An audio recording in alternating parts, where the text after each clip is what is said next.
All right. Assalamu alaikum wa rahmatullahi wa barakatuh.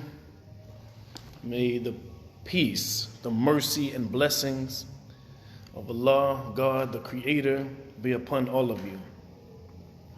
This is another Sunday at 1 p.m., in Masjid William Salam, and I wanted to do a little bit of ta'aleem just on a particular subject. Hope you can hear me. I know I'm talking a little low right now. I want to start off with Bismillah ar-Rahman ar-Rahim, meaning with the name, with the attribute, with the description of Allah, the God, the merciful benefactor, the merciful redeemer. I want to make sure this is clear because Allah is not the only name of God. He has at least 99 names and several others. Hopefully, inshallah, if I have the time, I'll be able to articulate some of those that are highlighted in this talk that I'm giving today. As always, all of the truth that I convey is from Allah, the Arabic word for the God, and any error, any mistakes that I made are my own. I want all of my talks to be a reminder.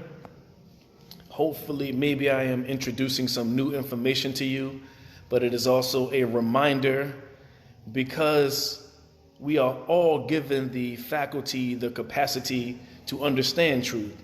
And it is my belief and my religious system, my way of life is that we are born Muslims, submitting to the will of God.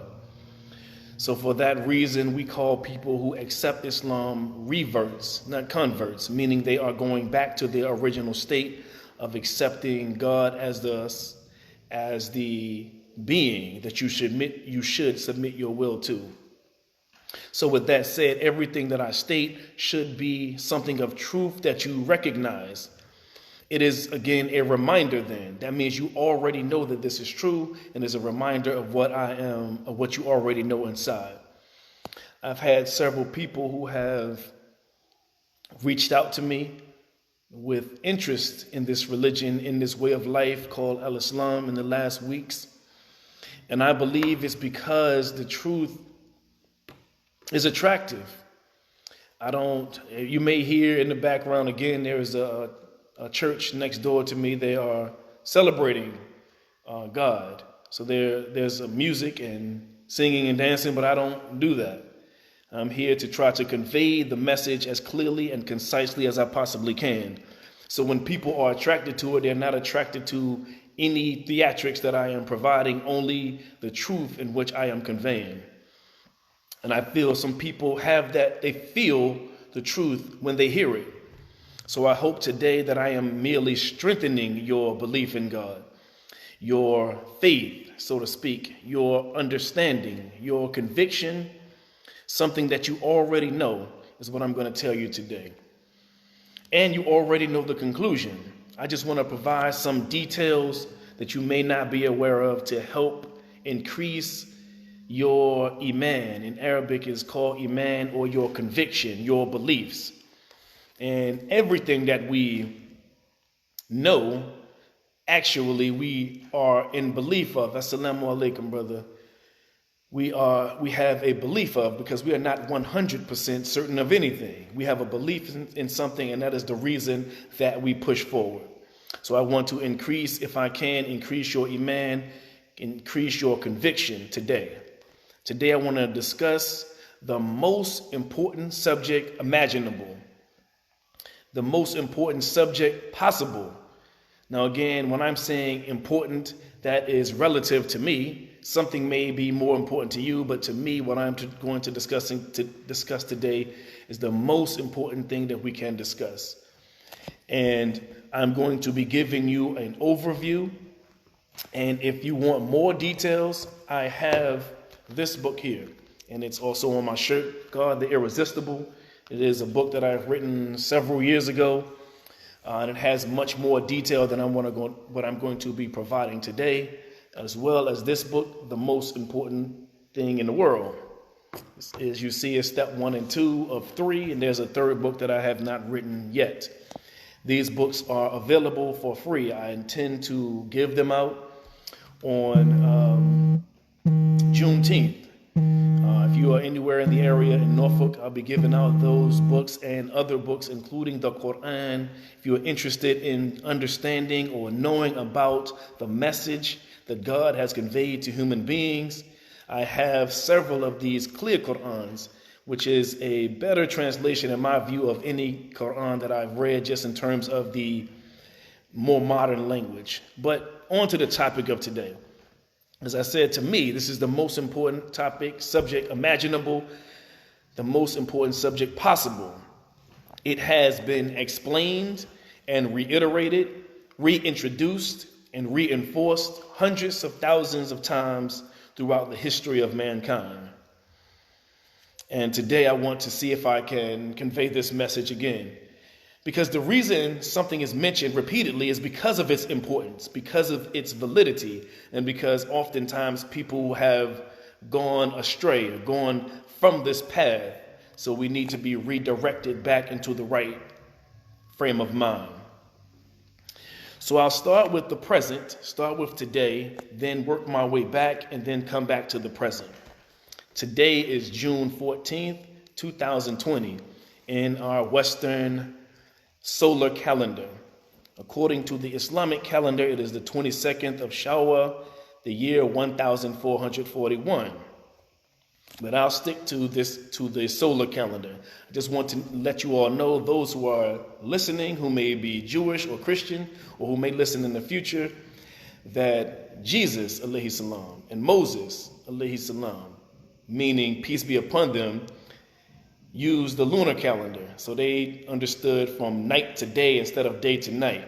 So if you want to be more in tune with those prophets of God, you would be striving to understand how they understood a day, a 24-hour day. So, but at any rate, that's a whole nother subject within itself. Right now, it is 1:08.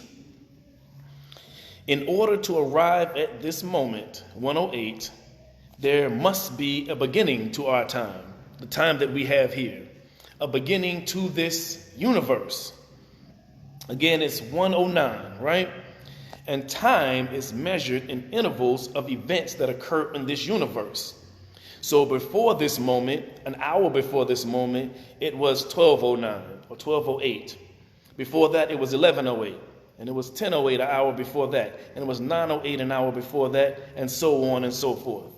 All the way until you get back to zero, or the beginning. What I'm trying to articulate to you is that this universe and time itself has a beginning. To illustrate this point, I want whoever is listening to at least try to count to the number 3. Or pick any arbitrary number. I just picked 3 because it seems relatively easy to do. But start with negative infinity. Start with negative infinity in order to get to the number 3. If you think about that for any period of time, for an hour, for 5 minutes, you will realize that you cannot do it. It is impossible to do because you cannot start.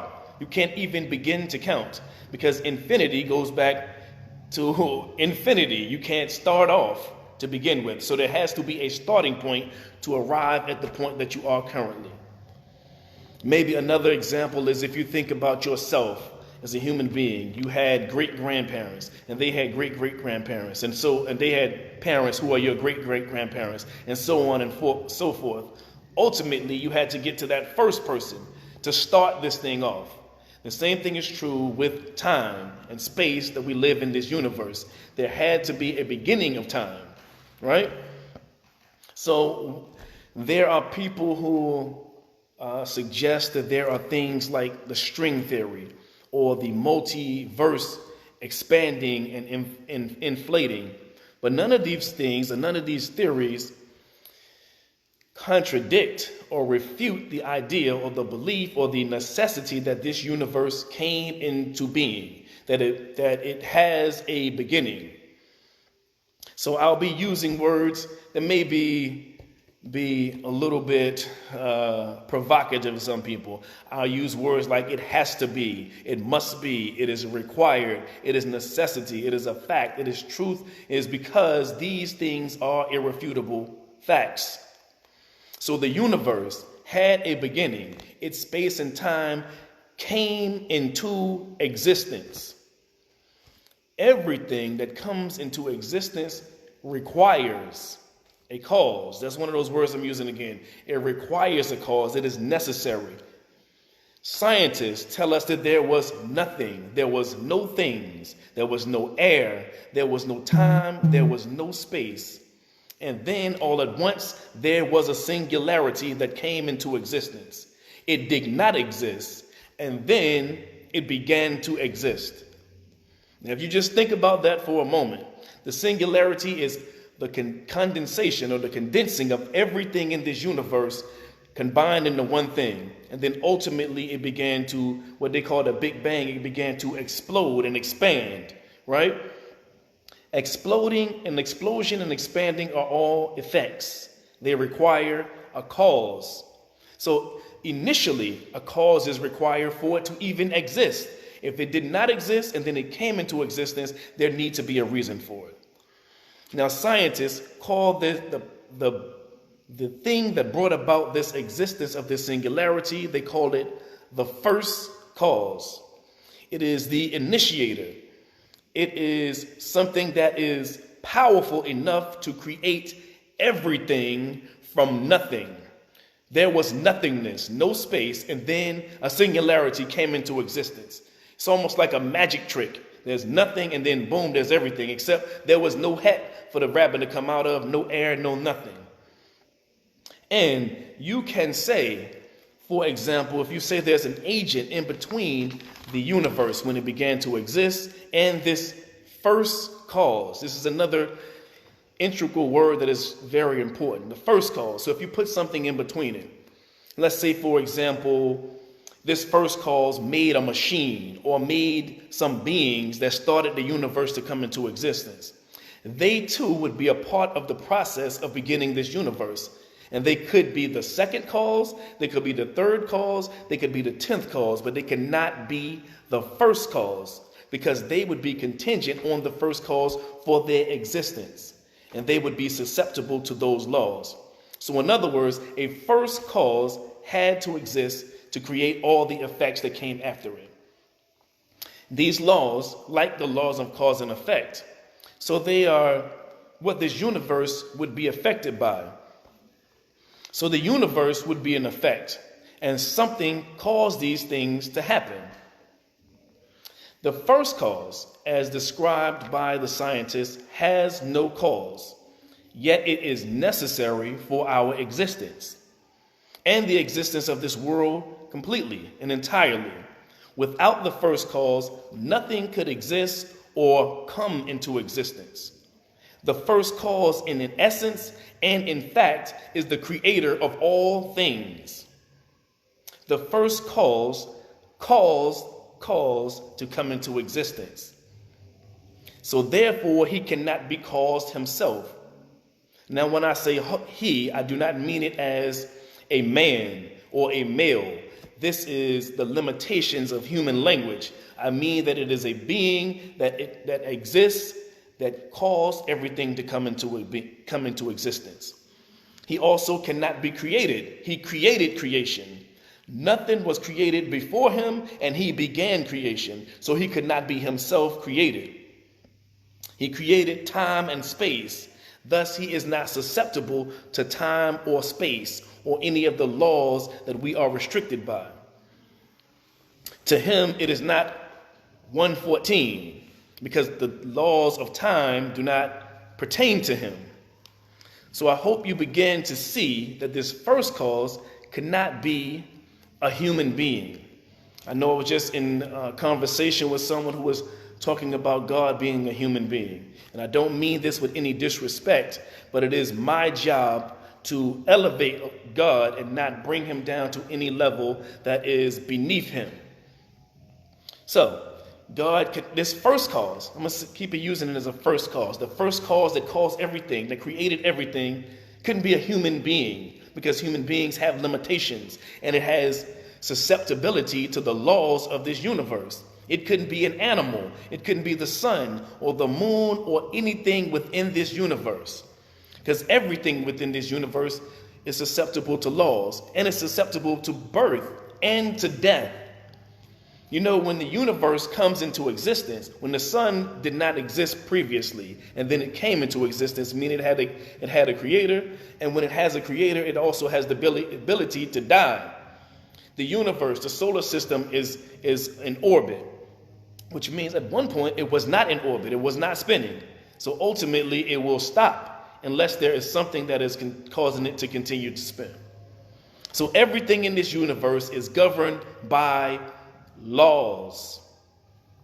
And laws are limitations. They are restrictions. They are parameters that the first cause created. Yet he is not susceptible to these limitations or restrictions. Laws means purpose. Now, this is very important as well. This is another word that I think should always stick in your minds. Purpose. Laws and rules and regulations are created for a distinct outcome, meaning that this first cause created things and then it put laws, applied laws to it for a desired outcome.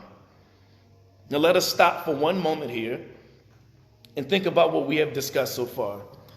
That we know that there is a creator, a first cause, and that created the universe that we live in. And we have established that there is a creator of this universe, and the universe had a beginning, and the universe is governed by laws, but these laws do not pertain to the actual creator. And we also know that laws infer purpose. Purpose, again, is a conscious decision for rules and laws and restrictions to be applied to items in this universe. Now let me also affirm to you, or confirm, that there is no respectable scientist who will dispute the existence of the first cause or the creator. They pretend to, but they actually do not. They call themselves atheists, but they are not. What they are plainly arguing against is a religious God or a religious creator or a being that is interfering or concerned with our lives, not a being that created everything. Because the observances that we have so far of the universe necessitates God or necessitates a first cause to exist that is outside the realm of our universe but created this universe. The most popular people you can think of who are atheist scientists and are pretty popular as Lawrence Krauss, who has also articulated he would not argue against the first cause or creator because it is absolutely the truth. The same thing with Richard Dawkins. I have his book, The God Delusion, in which he asserts that he is 5/7 of an atheist or 6/7 of an atheist, which really means nothing. He said that he would accept that maybe an alien, an outside force, created this universe. The reason he is saying this is because the universe is a creator is necessary for the universe to come into being. The problem with the idea of an alien creating the universe is the alien would also need to be created. So he too is a part of the creation. Again, there is no escaping the existence of God, of this one cause, this first cause who is the creator. So the idea of laws begins to poke holes in the sailboats that they have, that this God also is, or this first cause does not intervene or care about us at all. Laws, again, are created and applied for a desired effect, for a purpose, for a goal, to make something happen, for a reason. The creator that they fear is beginning to form when we realize that there are rules and laws in place that this first cause has set. So again, let me establish that there is a creator, a God. His existence is an absolute fact. His existence is required, is necessary, is obligatory for our existence and for the existence of this universe. So what does that mean? It means that there is no room for doubt anymore or blind faith. You don't have to just say, I feel that God exists. He is necessary for our existence. And his existence is far and apart from the question of evil or our suffering. That we suffer has no bearing on the existence of God, of this first cause. That is another subject entirely, the prevalence or the existence of evil. But let me stay focused here. We'll go back a little bit on one other time, on the cause and effect here. Assalamu alaikum. There are two kinds of causes. There is a mechanical cause and a personal cause. A mechanical cause would be like a fan that blows a ball into a water hose. And the water hose turns a switch on that ultimately turns on or starts a lawnmower. That is a mechanical cause. All of those are mechanical instruments that are inanimate, that cause this entire system to work. But a mechanical cause, like the one that I mentioned, a fan blowing a ball into a water hose, a lawnmower, cause. A personal cause is a catalyst, is a conscious, willed being outside of the mechanical system, like a human being turning on that fan that starts the ball to rolling through the hose and then turns on and ultimately turns on the lawnmower. This universe is a mechanical cause with mechanical processes. The universe requires a personal cause,